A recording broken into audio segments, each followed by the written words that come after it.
pagkakaiba ng isang racing pigeon at yung isang nakikita mo sa Luneta Park na ibon is, ang racing pigeon ay may strong homing instinct. Dalawa po yan. Isang homing instinct at isang survival instinct. Pag homing instinct ang nananalaytay sa ibon mo, uuwi at uuwi yan. Mapa-smash, mapa-hard race. Pag survival instinct ang nananalaytay sa ibon mo, uuwi yan sa'yo.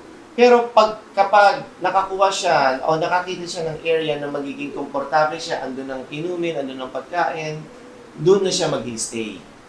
Kasi kahit sa ere, nagliligawan yung mga yan. Pag may hen and cock sa ere, nagliligawan na yan ng mga yan. Kapag dumaan sa bundok at naisip nilang bumaba na at doon naman pamalagi, doon na nawawala ang mga ibon.